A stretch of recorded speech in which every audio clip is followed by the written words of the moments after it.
Hi friends, case on பண்ணி வாணலி வச்சு oil ஊற்றி கடுகு சோம்பு போட்டுட்டு கருவேப்பிலை போட்டுட்டு பச்சை மிளகாய் தக்காளி வெங்காயம் இஞ்சி பூண்டு பேஸ்ட் எல்லாம் போட்டு நல்லா வதக்குன்னு வதக்கிட்டு எறா வாங்கிட்டு வந்து மஞ்சத்தூள் போட்டு நல்லா வாஷ் பண்ணி வச்சுருங்க.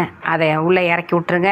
இறக்கி விட்டு நல்லா சுருள கிண்டுங்க. தேவையான உப்பு, மஞ்சத்தூள், மிளகாத்தூள், மல்லித்தூள், கரம் மசாலா தூள், இந்த தூளை மட்டும் போட்டு தேவையான தண்ணி ஊற்றி மூடி வச்சுருங்க. உங்களுக்கு குழம்பு மாதிரி வேணும்னா கொஞ்சம் தண்ணியை ஊற்றி முடியுங்க.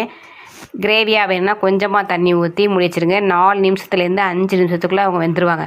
அதனால் ரொம்ப நேரம் ரிஸ்க்கெல்லாம் எடுக்க வேண்டியதில்லை. அது ஸ்கின்னு ரொம்ப சாஃப்டாக இருக்கும். அதனால் சீக்கிரம் வந்துடும். 4 to 5 நிமிஷம் தான் கணக்கு வச்சுக்கோங்க. அடுப்பை சிம்லேயே வச்சுக்கோங்க. நல்லா வெந்துடுவாங்க. அடுப்பை விட்டு இறக்க போகிறப்ப பெப்பர் தூள் போட மறக்கிறாதீங்க. பெப்பர் தூளும் கொத்தமல்லி தலையும் போட்டு இறக்கி வச்சுருங்க. சாதத்தில் போட்டு சாப்பிட்டோன்னு வச்சுங்களேன், வேற லெவலாக இருக்கும். எறா தொக்கு ரெடி. பாய்.